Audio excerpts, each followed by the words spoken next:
Hey quilters, how are you? I just thought I would give you a little sneak look into my creative process. I'm working as an AccuQuilt designer now, as well as doing Fontana Originals, which I do have my own patterns, but certainly I do make a bunch for AccuQuilt. And I'm working on the new 5-inch square. It's a freestanding die that just cuts the 5-inch finished square. And they have asked me to make 2 patterns for this launch. One of them I'm calling Raindrops and Rainbows. And let me show you. This is what it looks like. And obviously this is going to be, once the launch is done, you'll be able to download this free on AccuQuilt. And that would be the AccuQuilt.com and the free download patterns, and you know how to do that. So it is rainbows. One of the things I'm really having a good time, I'm putting, these are my Raindrops, which is the orange peel die, the 4.5-inch finished. And since this is a 5-inch finished square that cuts at 5.5, and I'm putting it on point, those orange peel applique shapes fit perfectly. So I prefused my applique shapes, and I have actually put a blanket stitch, if you can see on them. And if you can, I'm actually going to do one. I just wanted to show you how easy it is, because I do have an embroidery machine, but I like to do these on this sewing machine. I find it faster because I don't have to set it up and hoop anything. So I'm going to do a blanket stitch on it, which I will show you on my machine. And I wanted to give you a few hints about buying fabric. One of the things about this is, if you see, it's a rainbow, and it goes from a dark red to a dark blue. And then there's a red, orange, an orange, a yellow, a green, blue, a light blue, dark blue, and so on. And you can go out and buy fat quarters of each of the different colors.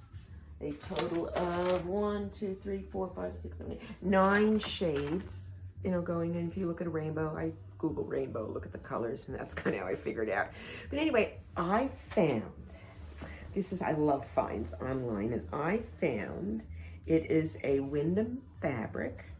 It is a 108-inch wide backing, and it is 108-inch quilt back by Whistler Studios, style number 50490D.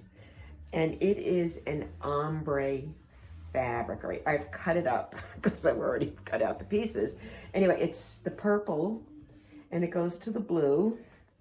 I gotta get the other piece, because I cut it all up, and I used up all the green blue in here, which is why I had to cut it. But this is what you get with 108 inches wide. It started at the purple and the blue, and it goes to a green blue, then to green, then it went to yellow and orange and red. And I was able to cut out all the colors but one from this blend. And because I went ahead and I did a light blue and a dark blue, I could not use anything for the light blue. And so I went ahead and pulled another piece of fabric from my stash and used that for the light blue. But it's 9 colors ranging from orange through the rainbow down to a violet, or a violet color, I guess, or purple. So that's how I did the colors. I cut the squares, and the pattern you'll get for free. It'll tell you all the sizes and everything. But I just thought it would be fun to see inside, how I came up with the fabric, the color in the fabric, and how I put it together, just briefly. So we'll go down, sew one of the orange peels on so you can see how the square goes. And with the pattern you get at AccuQuilt, you'll be good to go.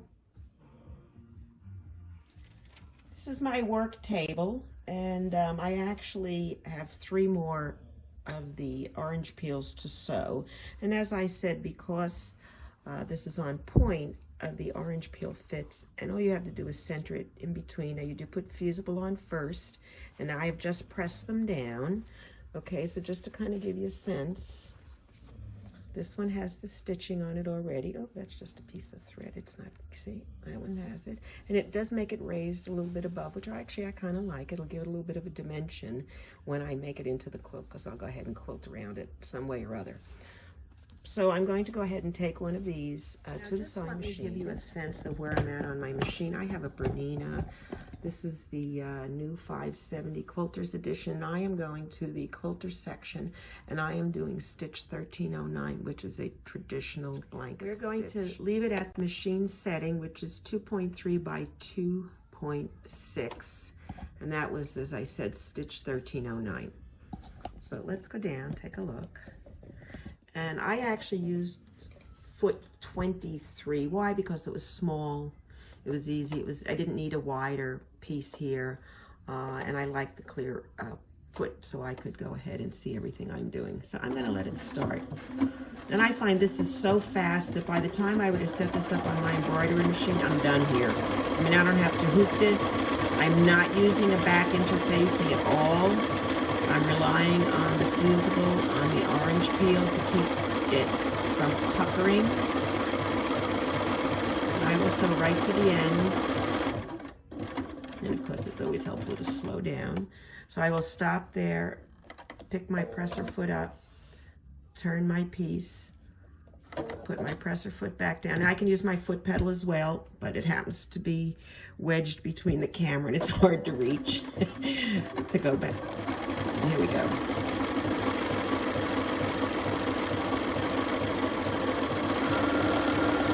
And if you get brave and you're able to just hold it and you see that you're keeping in line, and as long as you don't lose your control, you can go as fast as you like. I tend to go fast on smooth places like that, and then I'll slow down as I get to edges. And obviously if I'm doing intricate work, I'm going very slow. All right, so let's see. Oh, I can't, oh no, I didn't want to do that. Put it down, lift my foot, turn. I always want to turn with my needle down. I find it keeps my position better. And I will stitch beyond where I started, a couple stitches, just so I don't end up with, you know, it pulling apart on me. So just so it doesn't pull apart on me. So that's it, it's done. Let's clip it.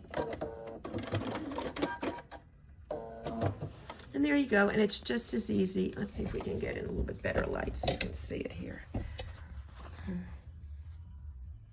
Okay, I'll clip that. And that's it, and I'm ready to sew them together. It's as easy as that. So go get the pattern at AccuQuilt.com, and if you would like to see what else I'm making, shop my Etsy site. It's Fontana Originals, either on Etsy, YouTube, or follow me on Facebook. Happy quilting!